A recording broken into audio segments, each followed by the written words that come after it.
Tamil astro life YouTube channel நேயர்கள் அனைவருக்கும் எனது இனிய வணக்கம். நான் உங்கள் டிஜே சுந்தரபாண்டி, சிவகாசியிலிருந்து. நேயர்களே, தற்போது நம்ம பார்க்க போகிற விஷயங்கள் என்னன்னு பார்த்தீங்கன்னா, அஸ்வினி முதல் ரேவதி வரை 27 நட்சத்திரக்காரர்களுக்கும் என்னென்ன விஷயங்களை கடைபிடிக்க வேண்டும், எந்தெந்த திசைகள் அவர்களுக்கு சாதகமான திசைகளாக இருக்கின்றன, என்னென்ன தானங்கள் கொடுத்தா அவங்களுடைய வாழ்க்கையில மாற்றங்கள் ஏற்படும், ஒரு முன்னேற்றமான சூழ்நிலையை நோக்கி பயணிக்க முடியும் என்பதை பற்றியும், அவர்கள் வழிபாடு செய்ய வேண்டிய அதி தேவதைகள் மற்றும் அவர்கள் வழிபாடு செய்ய வேண்டிய தெய்வங்கள் என்னென்ன அப்படிங்கிறதை பற்றி நாம் பார்க்க போகிறோம். ஏன்னா ஒவ்வொரு நட்சத்திரங்களுக்கும் ஒவ்வொரு விதமான தானங்கள் கொடுக்க வேண்டும். நம்ம இப்போ ஒரு நட்சத்திரத்தில் பிறந்திருக்கோம், நம்ம வீட்டில் 4 நட்சத்திரக்காரங்க இருப்பாங்க அல்லது 5 நட்சத்திரக்காரங்க இருப்பாங்க. ஒரே தானம் கொடுத்தா அவங்களுடைய வாழ்க்கை அத்தனை பேருக்குமே மாற்றம் வந்துடுமான்னா இல்லை. ஒவ்வொரு நட்சத்திரங்களுக்கும் ஒவ்வொரு சூட்சமங்கள் இருக்குது. ஒவ்வொரு நட்சத்திரக்காரர்களுக்கும் ஒவ்வொரு ராசி அதிபதிகள் இருக்காங்க, ஒவ்வொரு கிரக ரீதியான அமைப்பு ரீதியான அதிபதிகள் இருக்காங்க, அதி தேவதைகள் இருக்காங்க. ஸோ அதெல்லாம் யாருக்கு என்னென்ன விஷயங்களை கடைபிடிக்கணும்.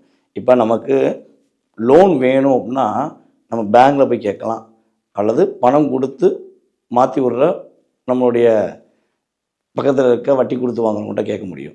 கறிக்கடைக்காரங்கிட்ட போய் பணம் வேணும்னு கேட்டால் கொடுப்பாங்களா? கொடுக்க மாட்டாங்க. பலசரக்காரங்கிட்ட போய் எனக்கு ஒரு 50,000 கொடுங்க, நான் உங்களுக்கு தரேஞ்சுனா கொடுப்பாங்களா? கொடுக்க மாட்டாங்க. ஏன்னா அவங்களோட பணம் இருக்கும், பட் அவங்களுக்கு அந்த பொறுப்பு கிடையாது. பணம் கொடுக்கறதுக்குன்னு யார் பொறுப்பு இருக்கோ அவங்க தான் அதை கொடுக்க முடியும். அதே மாதிரி நமக்கு எந்த விஷயத்தில் மாற்றம் ஏற்படுத்தணும்னு சொல்லி நம்மளுடைய இறைவன் யாரை நமக்கு நிர்ணயம் செஞ்சுருக்காங்களோ, நமக்கு எந்த விஷயத்தை நிர்ணயம் செஞ்சுருக்காங்களோ அந்த விஷயத்தை நம் சரியான முறையில் பயன்படுத்தும் பொழுது நம்மளுடைய வாழ்க்கையில் அதிர்ஷ்டங்களும் துன்பங்களும் விலகி அதிர்ஷ்டங்கள் அதிகமாகுவதற்கான ஒரு வாய்ப்புகளை ஏற்படுத்தி கொள்ளலாம் என்பதற்காக ஒவ்வொரு நட்சத்திரக்காரர்களுக்கும் அவருக்கேற்ற செயல்பாடுகள் என்னென்ன அப்படிங்கிறத தெளிவாக அந்த வீடியோவில் சொல்லியிருக்கோம். வீடியோ முழுமையாக பாருங்கள். இது பார்த்திங்கன்னா ஒரு நட்சத்திர ரீதியாக எடுத்த ஒரு சின்ன பொது பலன்கள் தான். நிறைய இருக்குது. ஒரு நட்சத்திரம் கடைபிடிக்க வேண்டிய விஷயங்கள், ஒரு நட்சத்திரக்காரர்கள் கடைபிடிக்க வேண்டிய விஷயங்கள், மிக அதிகமான விஷயங்கள் இருக்குது. அதில் உங்களுக்கு ஒரு பயனுள்ள விஷயங்களை எடுத்து உங்களுக்கு இந்த வீடியோவில் சொல்லியிருக்கேன். ஸோ வீடியோ முழுமையாக பாருங்கள். உங்களுடைய வாழ்க்கையில் மிகப்பெரிய மாற்றங்கள், நீங்கள் செய்கின்ற தானங்கள் மூலமாக உங்களுக்கு மிகப்பெரிய மாற்றங்களும் முன்னேற்றங்களும் கிடைக்க வேண்டும் என எல்லாம் வல்ல இறைவனை வேண்டிக் கொண்டு உங்களுக்கு இந்த வீடியோவை பதிவு போடுறேன். அதுக்கு அடுத்தபடியாக பார்த்திங்கன்னா சித்திரை நட்சத்திரம். சித்திரை நட்சத்திரத்தின் அதிபதி யார் பார்த்தீங்கன்னா செவ்வாய் பகவான். சித்திரை நட்சத்திரம் கன்னி ராசியிலும் இருக்கிறது, துலாம் ராசியிலும் இருக்கிறது. சித்திரை நட்சத்திரக்காரர்களுக்குரிய திசை என்ன திசை? மிக அற்புதமான திசைனா வடமேற்கு திசை சித்திரை நட்சத்திரக்காரர்களுக்கு மிகப்பெரிய அற்புதமான விஷயமாக இருக்கும். யாரெல்லாம் திருமணம் முடிக்க வேண்டிய சூழ்நிலைகள், அடுத்த கட்ட நகர்வுக்கு போக வேண்டிய சூழ்நிலைன்னா வடமேற்கு திசையை பயன்படுத்தலாம். அதுக்கடுத்தபடியாக பார்த்திங்கன்னா நீங்கள் தானமாக கொடுக்கணும்னா வஸ்திரம் தானமாக கொடுக்கலாம். ஏழை எளியோர்களுக்கு, ஊனமுற்றவர்களுக்கு, முதியவர்களுக்கு, அதே போல் பார்த்திங்கன்னா வயதானவர்களுக்கு, மிக ஊனமுற்றவர்கள் வயதானவர்களுக்கு, அதுக்கடுத்தபடியாக பார்த்திங்கன்னா கோவில்களுக்கு நீங்கள் வஸ்திரம் தானமாக கொடுக்க கொடுக்க கொடுக்க உங்களுடைய வாழ்க்கையில் புதுமை ஏற்பட்டுக்கிட்டே இருக்கும். பழையது அழிஞ்சிக்கிட்டே இருக்கும். பழையதுன்னா பிரச்சனைகள் அழிஞ்சிக்கிட்டே இருக்கும். புதிய விஷயமான முன்னேற்றமான சூழ்நிலை ஏற்பட்டுக்கிட்டே இருக்குங்கிறது உண்மை. நீங்கள் உங்களுடைய அதி தேவதைகள் யாருன்னு பார்த்தீங்கன்னா விஸ்வகர்மா உங்களுடைய அதி தேவதனாக வருகிறார். நீங்கள் வழிபாடு செய்ய வேண்டிய தெய்வம் பார்த்தீங்கன்னா மகாலட்சுமி அன்னை. மகாலட்சுமியை நீங்கள் மனதார வழிபாடு செய்து, உன்னதமாக வழிபாடு செய்து, அதுவும் வெள்ளிக்கிழமை நீங்கள் சுக்கிர உரையில் வழிபாடு செய்யும்பொழுது உங்கள் குடும்பத்தில் பொருளாதார ரீதியான முன்னேற்றங்கள் உறுதியாக ஏற்படும் என்பது கிரக ரீதியான உண்மை. அதுக்கு அடுத்தபடியாக சுவாதி நட்சத்திரம். சுவாதி நட்சத்திரத்தின் அதிபதி யாருன்னு பார்த்தீங்கன்னா ராகு பகவான். சுவாதி நட்சத்திரம் முழுமையான நட்சத்திரம் நம்மளுடைய துலாம் ராசியில் இருக்கிறது. துலாம் ராசிக்கு அதிபதி சுக்கிர பகவான், அது நமக்கு எல்லாருக்குமே தெரிஞ்சது. ஸோ ராகு பகவானின் நட்சத்திரமான சுவாதி நட்சத்திரக்காரர்கள் எந்த திசையை அதிகமாக பயன்படுத்தலாம் பார்த்திங்கன்னா வடக்கு திசையை அதிகமாக பயன்படுத்தலாம். உங்களுக்கு தானமாக நீங்கள் யாருக்கு கொடுக்கணும்னு நினச்சிங்கன்னா உங்களால் முடிஞ்சளவு கல்விகளுக்கு படிக்கிற குழந்தைகளுக்கு, சிறு குழந்தைகளுக்கு பணத்தை கொடுத்து அவர்களுடைய படிப்புக்கு நீங்கள் உதவி செய்வது உங்களுடைய வாழ்க்கையில் ஏற்படுகின்ற தடைகளை விலக்கி வெற்றி காண்பதற்கான ஒரு அற்புதமான காலமாக இருக்கும். பணத்தை நீங்கள் கையால் கொடுத்து அந்த படிப்புக்கான செலவை நீங்கள் உங்கள் கையால் தான் கொடுக்கணும் அந்த குழந்தைகளுக்கு. அதுக்கான தொகையை நீங்கள் கட்டும்பொழுது உங்களுக்கு மிகப்பெரிய பாக்கியம் ஏற்படும் என்பது உண்மை. உங்களுடைய குடும்பத்தில் உள்ள அனைவருமே மேற்படிப்பு படித்து படித்த மேதாவிகள் என பட்டம் வாங்கக்கூடிய அமைப்பில் நீங்கள் செய்கிற தானம் உங்களுக்கு அற்புதமாக இருக்கும். நீங்கள் உங்களுடைய அதிதேவதைகள் யாருன்னு பார்த்தீங்கன்னா வாயுபுத்திரன் உங்களுடைய அதிதேவதனாக வருகிறார். நீங்கள் வழிபாடு செய்ய வேண்டிய தெய்வம் பார்த்தீங்கன்னா ஹனுமான் வழிபாடு, மனசார வழிபாடு செய்யுங்க. ஹனுமானை நீங்கள் எந்த அளவுக்கு கைப்பற்றி கொள்கிறீர்களோ, ஆஞ்சநேயரை நீங்கள் மனசார வழிபாடு செய்ய செய்ய உங்களுடைய வாழ்க்கையில் இருக்கின்ற தடைகள் விலகி நீங்கள் வெற்றி காண்பீர்கள் என்பது நிதர்சனமான உண்மை. அதுக்கு அடுத்தபடியாக விஷாக நட்சத்திரம். விசாக நட்சத்திரத்தின் அதிபதி யாருன்னு பார்த்தீங்கன்னா குரு பகவான்.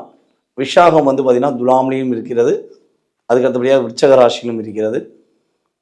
விருச்சக ராசிக்கு அதிபதி செவ்வாய், துலாம் ராசிக்கு அதிபதி சுக்கிர பகவான். அப்போ விஷாகம் சுக்கிரன், அதாவது விஷாகம் குருவோட நட்சத்திரமாக கருதப்படுகிறது. வடகிழக்கு திசை உங்களுக்கு அற்புதமாக இருக்கும். வடகிழக்கு திசையில் நீங்கள் எந்த ஒரு முயற்சி எடுத்தாலும் சரி, உங்களுடைய வீடு இருந்தாலும் சரி, உங்களுக்கு அற்புதமான காலகட்டமாக இருக்கும். உங்களுடைய வீட்டு குழந்தைகள் மிக அற்புதமான கல்வி அறிவுடன் இருப்பார்கள். அறிவு திறமை நிறையா இருக்கும். ஒரு விஷயத்தை செஞ்சு முடிக்கிறதுல உங்கள் குழந்தைகள் சிறப்பான குழந்தைகள்னா பேர் வாங்குவதற்கான அமைப்பு உண்டு. அதே போல் நீங்கள் செய்ய வேண்டிய தானம் பார்த்திங்கன்னா அன்னதானம். எங்கெல்லாம் திருவிழா நடக்கும், எங்கெல்லாம் வழிபாடு சம்மந்தப்பட்ட விஷயங்களை தானம் கொடுக்காங்களோ அந்த அன்னதானத்துக்கு நீங்கள் உறுதியாக பங்களியுங்கள். உங்களுடைய வாழ்க்கையில் மிகப்பெரிய மாற்றம் உண்டு. உங்களுடைய அதிதேவதனும் சுப்பிரமணியர். நீங்கள் வழிபாடு செய்ய வேண்டியதும் சுப்பிரமணியர் வழிபாடு உறுதியாக பின்பற்ற வேண்டும். உங்களுடைய வாழ்க்கையில் மிகப்பெரிய மாற்றமும் மிகப்பெரிய முன்னேற்றமும் ஏற்படும் என்பது நிதர்சனமான உண்மை. நேயர்களே, தற்போது வரை உங்களுடைய நட்சத்திர ரீதியாக நீங்கள் செய்ய வேண்டிய தானங்கள் மற்றும் வழிபாடுகள் என்பதை மிக உங்களுக்கு துல்லியமாக கணித்து குறிப்பிட்டிருக்கிறேன். நீங்கள் இந்த வீடியோ பார்த்துருக்கோங்க, கட்டாயமாக அதை கடைபிடிங்க. இது ஒரு பொதுவான பலன்கள், ஆனால் வாழ்க்கையில் மாற்றத்தை ஏற்படுத்தக்கூடிய பலன்களாக உறுதியாக இருக்கும். மேலும் உங்களுடைய சுய ஜாதக ரீதியாக நீங்கள் செயல்படுத்த வேண்டிய விஷயங்கள், உங்களுடைய லக்ன ரீதியாக உங்களுக்கு நடக்கும் தசாபுத்தி ரீதியாக உங்களுடைய எதிர்கால வாழ்க்கையில் மாற்றத்தை ஏற்படுத்த வேண்டும் என நீங்கள் விரும்புகிறீர்கள் என்றால் உறுதியாக கீழே உள்ள வாட்ஸ்அப் நம்பருக்கு உங்களோட டீட்டெயில்ஸை வாட்ஸ்அப்பில் சென்ட் பண்ணுங்கள். உங்களுக்கான கால அளவு எந்த நேரத்தில் நீங்கள் ஜாதகம் பார்க்கலாங்கிறத அப்பாயின்மெண்ட் கொடுப்போம். ஸோ அதற்கான கட்டணத்தை செலுத்திய பிறகு உங்களுக்கு முன்பதிவு செய்து ஜாதக பலன் மிக துல்லியமாக தெளிவாக எடுத்துரைக்க ஸ்ரீ பாலாம்பிகர் ஜோதிட ஆராய்ச்சி மையம் சார்பாக உங்களுக்கு உதவி செய்கிறேன் என குறிப்பிடுகிறேன். மேலும் ஜாதகமே இல்லை, என்னுடைய எதிர்காலத்தை தெரிஞ்சுக்கிற முடியாதா, என்னோட வாழ்க்கையில் ஒரு மாற்றம் ஏற்படாதா அப்படின்னு சொல்லி மனசுக்குள்ள கேள்விகள் யாருக்கும் இருக்குன்னா கவலைப்பட வேண்டாம். உங்களுக்கும் உங்களுடைய எதிர்காலத்தை கணித்து கூற உறுதியாக முடியும். பிரசன்னம் என்ற அற்புதமான கலைகள் எங்களுடைய முன்னோர்கள், எங்களுடைய குருநாதர்கள் எங்களுக்கு கற்றுக் கொடுத்துருக்காங்க. ஸோ அதன் அடிப்படையில் உங்களுக்கு பலன்கள் கூற காத்திருக்கிறேன். ஜாதகம் இல்லாதவர்களும் பலன்கள் தெரிஞ்சுக்கலாம். வாஸ்து ரீதியான குறைபாடுகள் ஏதேனும் இருக்குது, இந்த வீட்டுக்குள்ளே போனதுலேருந்தே எனக்கு பிரச்சனையாக இருக்குது, எனக்கு பெரிய ஒரு மன அழுத்தத்தை கொடுக்குது அப்படின்னு சொல்லி வாஸ்து ரீதியான பிரச்சனைகளிலிருந்தும் நீங்கள் விடுபெற உறுதியாக எங்களை தொடர்பு கொள்ளலாம். வாய்ப்பளித்த நல்ல உள்ளங்களுக்கும் மேலும் இந்த வீடியோவை பார்த்து கொண்டும் எங்களை மேலும் மேலும் ஆதரவு கொடுத்து கொண்டிருக்கும் நமது நேயர்கள் அனைவருக்கும் எனது இனிய வணக்கத்தையும் பணிவான நன்றியும் கூறி விடைபெறுகிறேன். அடுத்த வீடியோவில் உங்களை சந்திக்கும் வரை தற்போது விடைபெறுகிறேன். நான் உங்கள் டிஜே சுந்தரபாண்டி, சிவகாசியிலிருந்து. நன்றி, வணக்கம்.